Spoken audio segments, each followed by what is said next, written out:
Imagine that you are going to have a baby. No hospital. No doctor. No ultrasound. No diapers. Not a baby formula. No baby monitor. No books on parenting. And no internet telling you what to do for sure. You are living tens of thousands of years back. The closest modern technology is still hundreds of years away. But somehow, your baby is alive. Survives not merely. Humanity expands from a small population of hunter-gatherers to billions of people across the earth. So, how did humans in the ancient times raise babies? Or is it that they knew something about parenthood that we have forgotten? Today we are going back in time to find out what happened when ancient humans welcomed a new infant into the world. The solution is weirder than most people realize. Reflective. When people think about prehistoric life, they tend to imagine something horrific. Cool caverns. Always in risk. People that have to survive day by day. And life was undoubtedly harsh, but one notion that experts have found to be popular is not true. Many people imagine that ancient parents raised children largely by themselves. But that's probably not how it broke down. In fact, one of the biggest keys to human survival might have been something called cooperative parenting. In short, all of us assisted. A newborn was not only the mother's problem, or the father's even. Grandparents were a help. Aunts assisted out. Older brothers and sisters assisted. Friends assisted out. Everyone in the team had a part to play. Anthropologists who have studied traditional hunter-gatherer tribes have noted that babies are transferred around a lot during the day. One adult is carrying the child, the other is resting. One looks for food, the other watches the baby. Workload shared. And it is important. Because human babies are strange. Human babies are very helpless compared to most animals. A newborn deer is able to stand within hours. A human baby can't even support its own head. Children need protection, food, and continual care for years. No single parent could do all that on her alone. So the old communities worked together. And that teamwork may have helped make humans one of the most successful animals on the planet. Wondering. Now, here's something you may find surprising. Ancient newborns were presumably held much more often than most babies nowadays.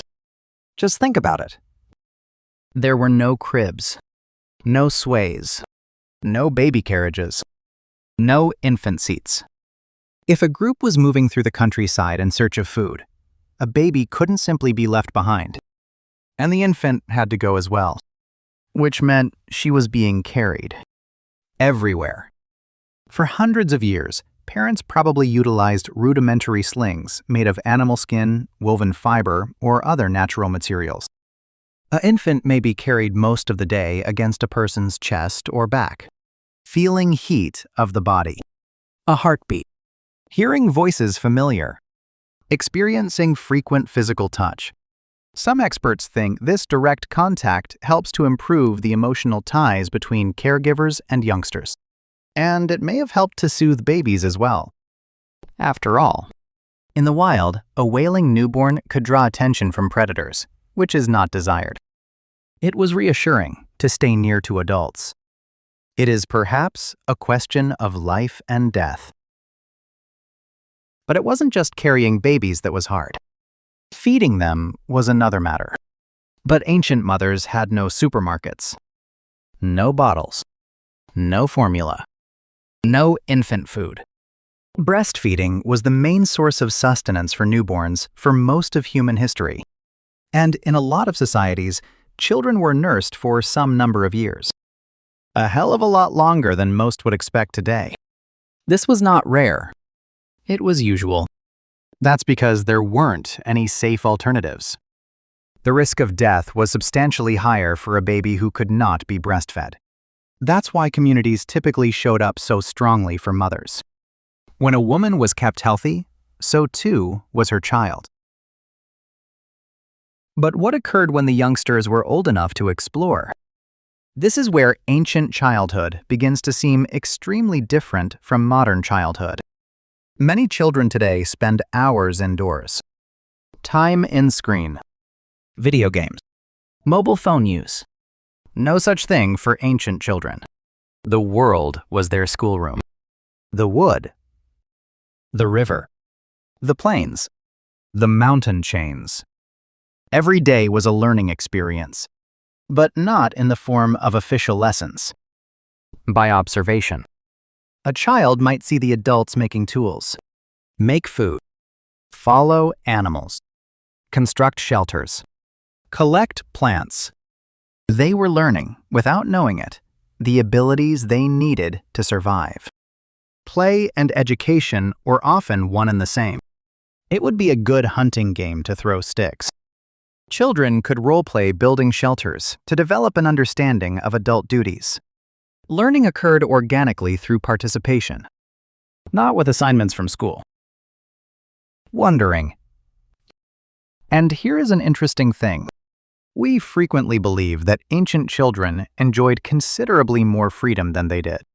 Hunter-gatherer researchers have observed that children will often spend many hours playing together, with little direct parental supervision. But of course, there were adults around. But youngsters were often encouraged to explore and experiment and solve problems on their own. The independence might have given them the confidence and the know-how from a young age. When survival depends on understanding how the world works, curiosity is a good tool to have. Now, before we begin to romanticize old-school parenting as some lost utopia, but there is another side to this. Life was perilous, very risky. There was no modern medicine. Antibiotics were not found. There were no vaccines. An ordinary infection could be fatal. Any injury, no matter how small, can be life-threatening. There could be food shortages. Severe weather might develop with little warning. And, unfortunately, many children never grew up. The child mortality rates were far greater than today. Parents loved their children as much as parents love them now. But they lived with perils that few families now have to endure. This is one of those places where contemporary life has done something really amazing. Millions of children who would have died in the distant past are kept alive by breakthroughs in medicine, sanitation, and nutrition. That's quite a trick. But other scientists believe that despite all our modern benefits, there's something we've missed along the way. Not drugs. It's not a science. Social stuff. The community. There is a lot of isolation felt by parents today. They manage job, duties, and children with little support. Sometimes families live far from other family members. Neighbors know nothing of one another. The village that previously raised a child is considerably smaller now. Early humanity had big problems to solve. But seldom did they meet them alone. Family support. Pals. Kin. The wider community. And that network made having kids easier. Not easy. Just easier. How did ancient humans manage having a baby? They didn't order goods online. They weren't reading parenting blogs. They didn't have baby monitors. Instead, they relied on something far older. Connection to humans. A baby is born into a community, not just a family. The people shared responsibilities. It's common knowledge, common protection, and shared loves. That method worked well enough for thousands and thousands of years to get humanity through cold ages, migrations, and innumerable difficulties. Perhaps technology was not the best instrument for parenting ever in the history of the world. It was not a drug. It was not a remarkable invention. It was only the other people. And perhaps that is a lesson we still need to remember. If you enjoyed this voyage into humanity's history, subscribe for more intriguing stories about how ancient humans lived, adapted, and impacted the world we live in today. For occasionally, The best method to know ourselves is to see where we come from.